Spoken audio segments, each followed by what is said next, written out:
اسمك ايه؟ محمد. محمد ايه؟ محمد الحفني. ماشي يا استاذ محمد، دلوقتي ايه الدول العربيه اللي ما بتتكلمش عربي؟ الدول العربية اللي مش بتتكلم عربي مثل تونس مثلا، مثل المغرب، مثل الجزائر، بيتكلموا فرنسي. كل الدول العربيه ما بتتكلمش عربي. اغلبيتها يعني الدول العربيه اللي احتلت بقت ما بتتكلمش عربي، زينا كده برضو مصر احنا ما زيك انت. بنتكلمش عربي برضو. بتتكلم ايه؟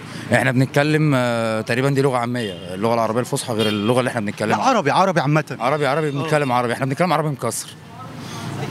ايه الدول العربيه اللي ما بتتكلمش عربي؟ تونس، المغرب، الجزائر مثلا. خلصت اجابتك؟ حاجه زي كده. صح. اصلي.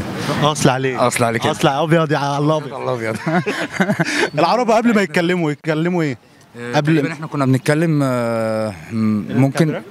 ممكن نكون كنا بنتكلم اللغه العربيه الفصحى قبل اللغه العربيه الفصحى قصدك مثلا، ولا قبل ما العرب قبل ما يتكلموا عربي كانوا بيتكلموا ايه؟ تقريبا شامي، اللغه الشاميه مثلا، او ما فيش لغه عربيه قبل العربي، يعني ما فيش لغه للعرب قبل العربيه تقريبا على ما اعتقد، يعني على ما اعتقد. معاك دلوقتي دي هتتكلم بيها باللغه العربيه الفصحى. في ماذا تريد ان اتحدث باللغه العربيه الفصحى؟ اكلت. ماذا اكلت اليوم؟ لم اكل اليوم، لان لم اقم بالانتهاء من العمل، ما زلت اعمل وساجني ما اجنيه بعد انتهاء العمل ان شاء الله. المال، النقود، الصوره من الدنانير. قول لي بيت شعر باللغه العربيه الفصحى. لو لم اكن مصريا لوددت ان وايه في مالكم كلكم مصريين دلوقتي؟ يعني انتوا مصريين كلكم. في برضو حاجه تانية كانت بتقول، هي كانت في بالي دلوقتي حالا.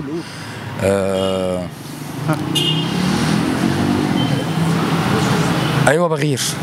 لا انا مسطول ولا سكران ولا ضايع من عيني ازاي مثلا، يعني ولا حد احسن مني في شيء، عشان انا مصري برضو. لو لم اكن مصريا لوددت ان اكون مصريا. كمل. ماشي يا عم المصري.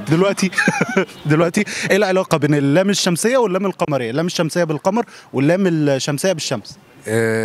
هم ما لهمش علاقه، بس اللام الشمسيه بتقول الشجره مثلا، لكن اللام القمريه الشجره. اللام القمريه مثلا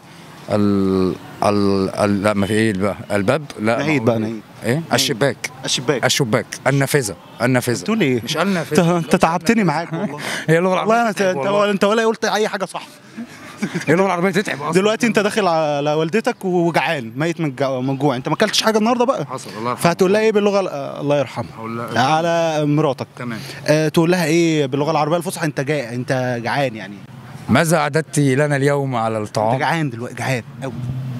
غروبي عن وجهي واحضري لي الطعام. شكرا حبيبي. انت ولا قلت اي حاجه صح. شكرا.